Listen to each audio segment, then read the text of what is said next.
I was getting a little worried that people who were reading my books, particularly young men who were reading Power and Seduction, they were thinking, that's all I need in life, man. I just need to be a manipulator. I just need to play political games. That's what success is all about. And I was worried that if you don't understand how to make something, what's going to be the future of mankind? Are bridges just going to fall down? Are hotels going to collapse? People don't know how to make things anymore. We don't know how to use our hands anymore. Being able to be good with people is extremely important as a social animal. But perhaps higher up in the hierarchy is being able to do things, to be able to have great skill and to be able to create something and know how to master a subject and to, build something that can last. That's really important. And I'm feeling like because young people have this idea that everything comes quick and easy because you can click, click, click and things come to you, that everything in life should be that way, that we're becoming alienated from the human brain and how the human brain operates, because the human brain requires time.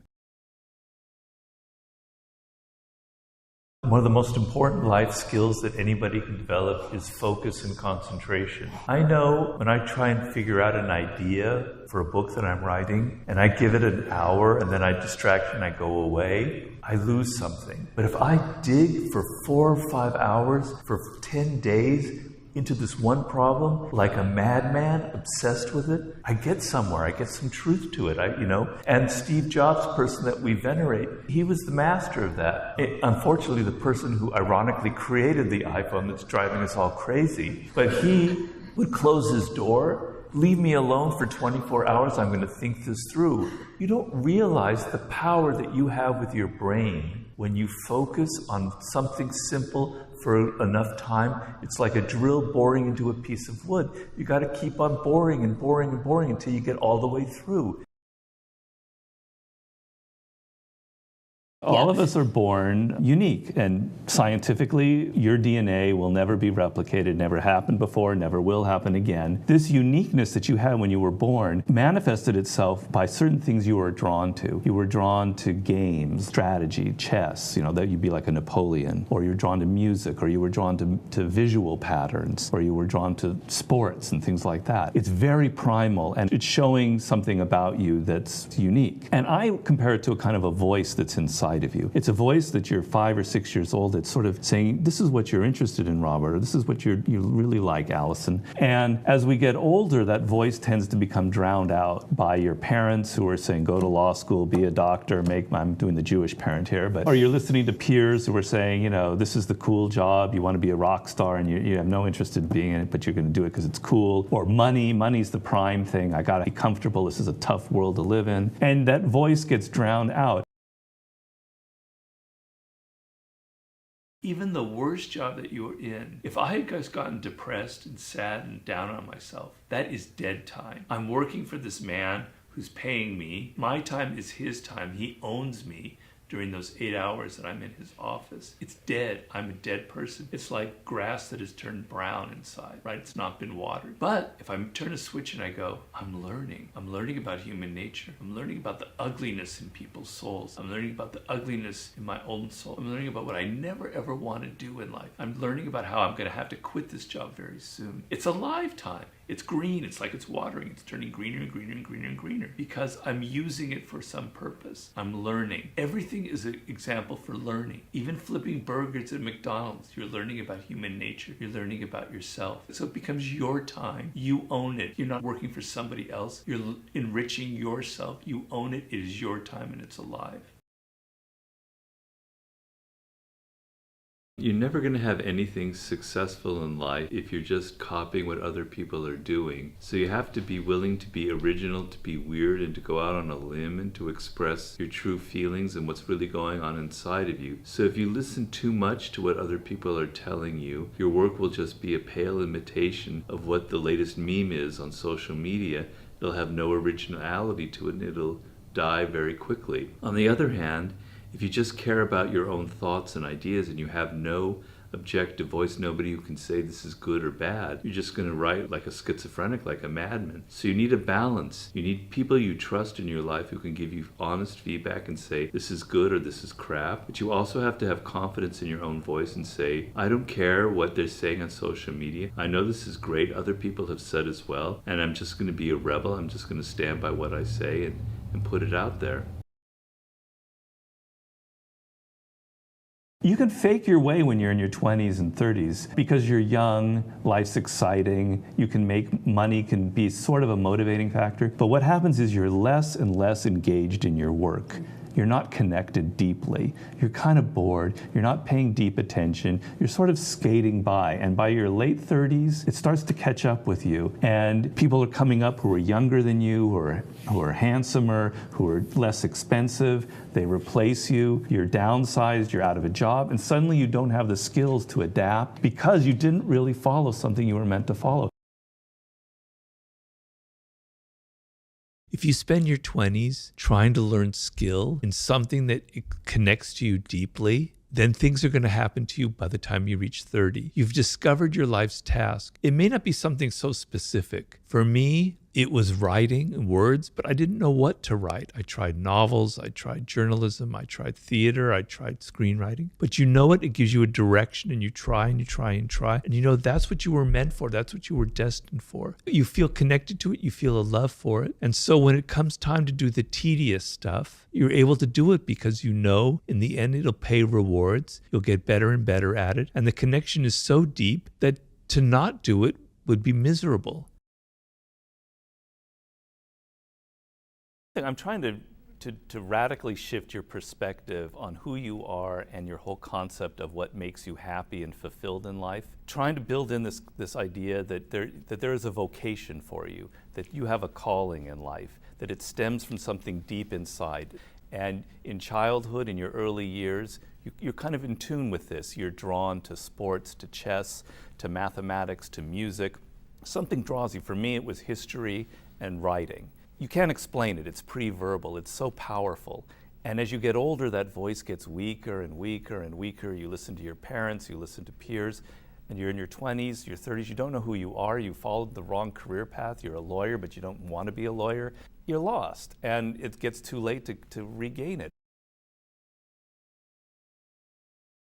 You're working really, really hard on something. You're creating all this information, and in your brain, all these neural pathways are connecting, and that's unconsciously. But consciously, nothing is happening, and you're getting frustrated. You've almost learned too much. You've almost thought too deeply into it, and you're kind of blocked. And then you step away from it for a day or something, and you let go, and all of those connections that are happening unconsciously now reach the conscious mind, and you become aware of the perfect idea that had been there the whole time, but you were blocking it by being too intense and too focused on one way of doing it, right? Frustration is a good sign. Frustration is a sign that you're going to be turning the corner at some point. If you give up, then that's the worst thing that can happen to you.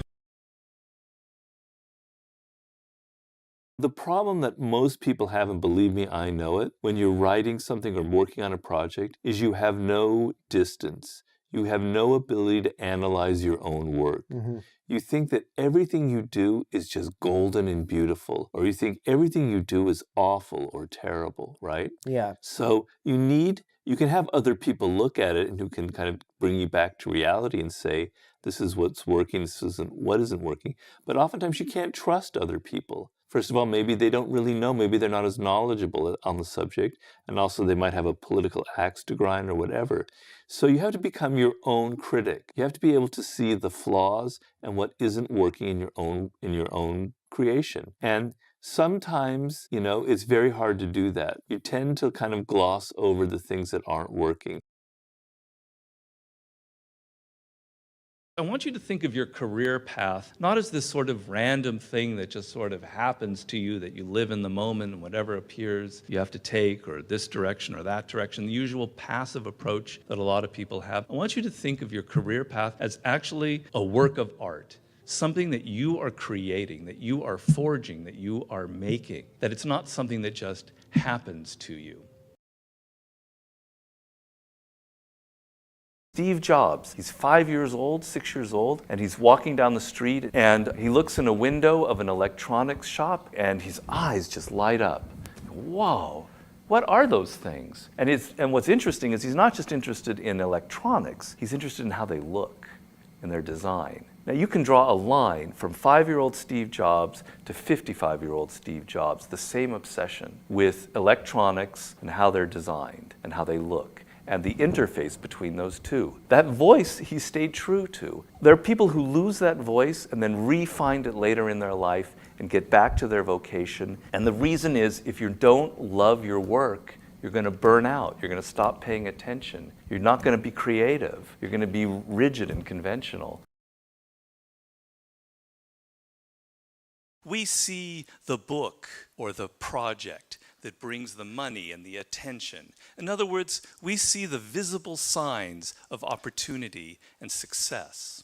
But we are grasping at an illusion. What really allows for such dramatic changes are the things that occur on the inside of a person and are completely invisible. The slow accumulation of knowledge and skills, the incremental improvements in work habits and the ability to withstand criticism. Any change in people's fortune is merely the visible manifestation of all of that deep preparation. By essentially ignoring this internal invisible aspect, we fail to change anything fundamental within ourselves. And so in a few years' time, we reach our limits yet again, we grow frustrated, we crave change, we grab at something quick and superficial, and we remain prisoners forever of these recurring patterns in our lives. If you look at craftspeople, somebody who's building a house or an architect, they can't sit there and just suddenly have it happen. They have to go brick by brick by brick. They have to lay a foundation. They have to focus on the foundation. But at the same time, they have an overall vision of what the house will look like. So if you're only focused on the day-to-day, it loses a little bit of spirit. So you need to allow yourself a little bit of dreaming. Those who are successful seem to know from age of 7 or 8, maybe older, they're very in tune with what they love. I compare it to a voice inside their head. Not literally a voice, but it's something saying, you really are drawn to this subject. And they hear it throughout their lives. For me, it was writing and books since I was a kid. Anytime I deviated from that love and went into something else, I just was so unhappy. I knew that I wasn't doing the right thing. And so it's just like this voice that keeps drawing you back to what you really, really love. You want to look for the job that offers you the most possibilities of learning. So if you're going to go to a florist shop where there's only one other person there, it's like an entrepreneur who started it, and you're going to be like their right-hand man or woman, and you're going to learn, and the pay is half of what you could get working at the shop at some department store where they'd pay you triple. Take the job that pays 1/3, where you're going to learn the most, you're going to learn about the business, you're going to learn from the ground up. There's going to be a level of excitement. A lot of people, when they're 23, they grab the job with the biggest paycheck. And that's a mistake, because if you go to a large firm, you're kind of lost. You don't have as much responsibility. You suddenly have to deal with all the political games, the 48 laws of power. You're not developing skills as much. You don't have as much responsibility. Take the job that has 1/2 the salary, but you're responsible, you're going to be learning. That's the most important thing you can do when you're at that point in your life.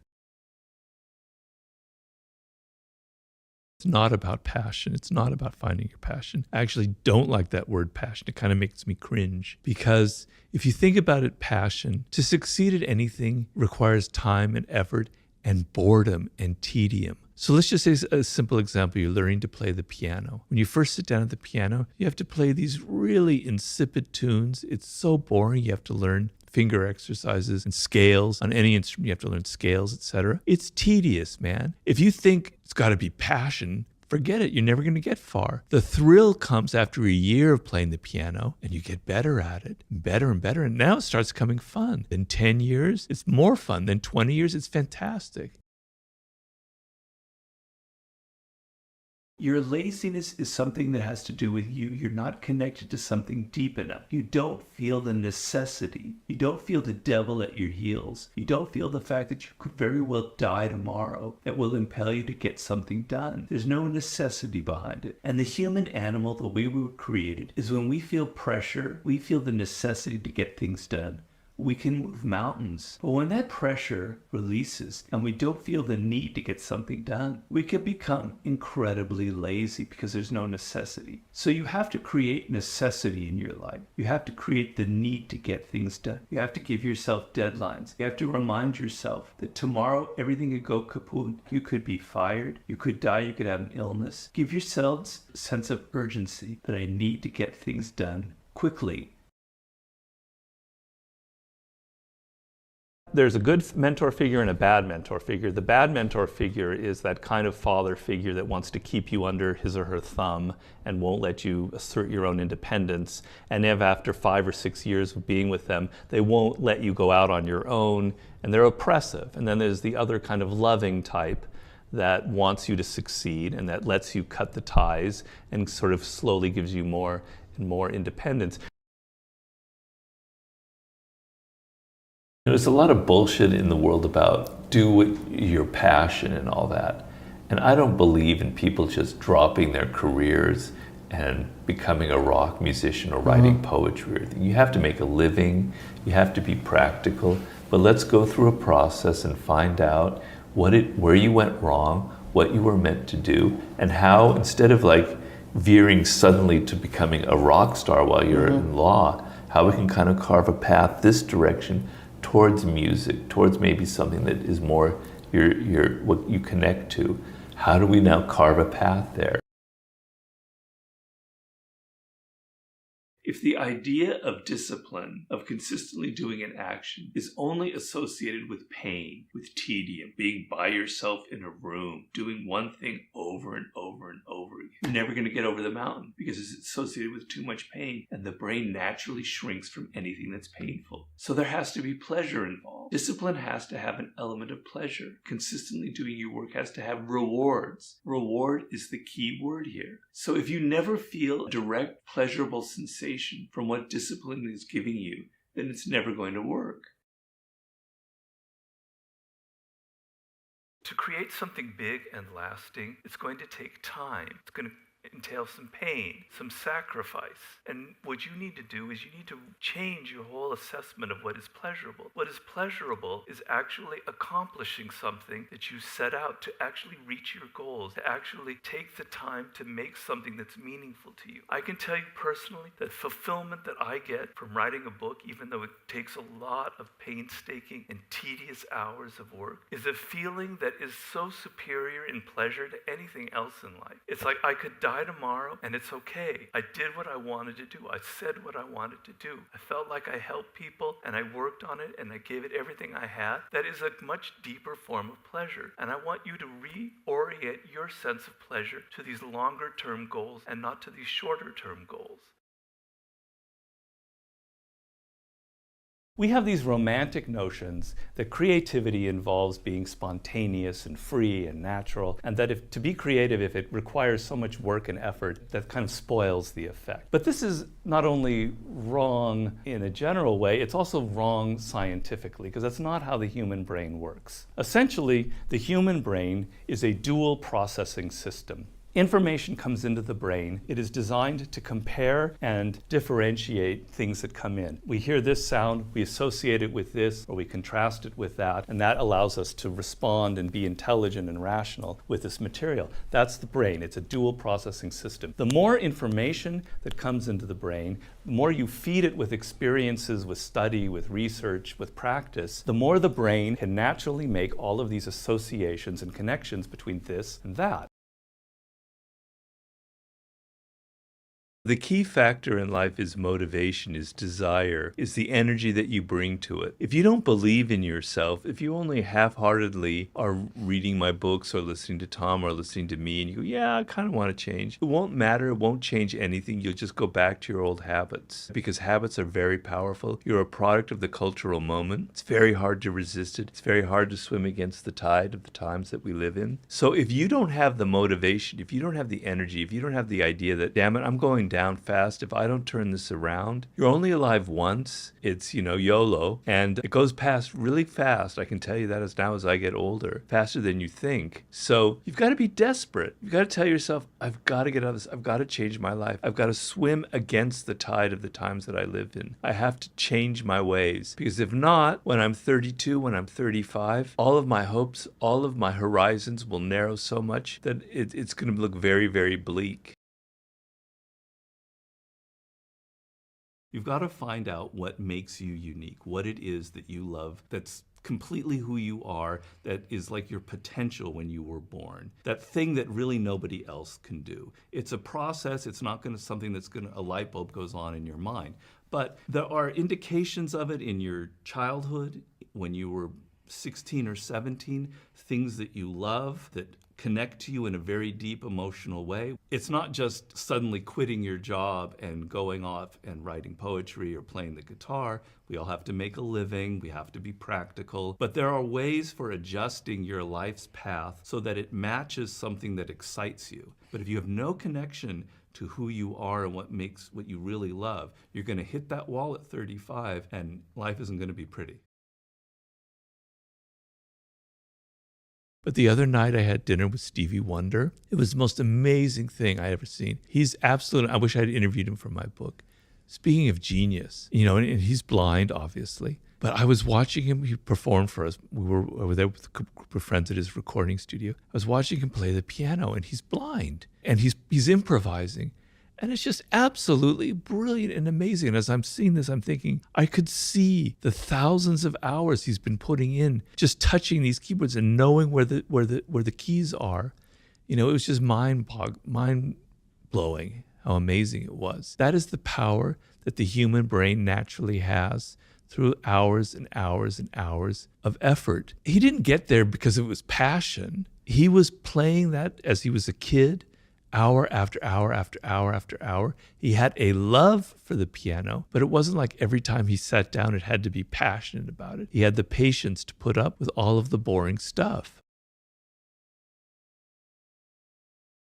To get anywhere in life, you have to work extremely hard and you have to be disciplined. If you wanted to be a great piano player, there's no drug you can take, there's no self-help book, there's no guru. You got to spend 5 years, 10 years learning it until it becomes something that's second nature. There are no shortcuts. But if you learn that from an early age, like 10 years old or whatever, you see after a few years that an incredible pleasure happens where now you have mastery of this piano and you can play things you could never play before. Suddenly the whole thing opens up, this whole new universe. And that's the paradigm for everything meaningful in life. If you learn something well, if you learn a craft and you master it, it can bring you a far greater pleasure than any kind of drug or any kind of going out to a party or socializing. But you have to be patient and you have to not be afraid of boredom. You have to not be afraid of the effort.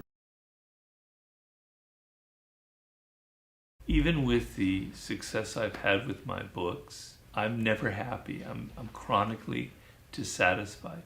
I want to make the next book sell even better. I want to make it even better than the one before. There's a negative side to that because it means I can't relax. I can't say, wow, you sold millions of copies of this book. That's an incredible achievement. Most books sell like 5,000, 10,000. You've sold over 2 million of the 48 Laws of Power. Robert, give yourself a hug. No, I can't. Got to do better. I got to do better. I got to do better. That's not good. But it also means I don't rest on my laurels. It means I've got to improve. The next book has to be better. I have to work harder. I have to think more deeply. I can't relax. I can't just repeat what worked in the past. I'm never really totally satisfied. And it's a very powerful, motivating tool to continually improve and to say this next project has to even be better than the last one. People want their life to be free of struggle and conflict. They want a smooth path in front of them. When you face adversity or things aren't going quite well, you have to reassess who you are. You have to reassess your opinions. You have to say, maybe I'm not doing this the right way. Maybe my patterns of responding in the past aren't working out. Maybe there's something wrong with me. How can I learn from this moment? How can I get past this particular obstacle? If you never have failure, if you never have conflict, you are never going to develop yourself in life. And there are people who are studying children now in the world who are saying it's a major problem because parents are trying to shield them from any kind of conflict in the world. And children develop through kind of struggles and conflicts and friction with siblings and colleagues and even parents. So inadvertently, you could be creating a monster by trying to remove all kinds of forms of resistance and conflict. So conflict is something you must welcome as a test and a challenge and a way to strengthen yourself up, because life is harsh, life is difficult. And if you're not tough in this world, you're going to have a life of pain.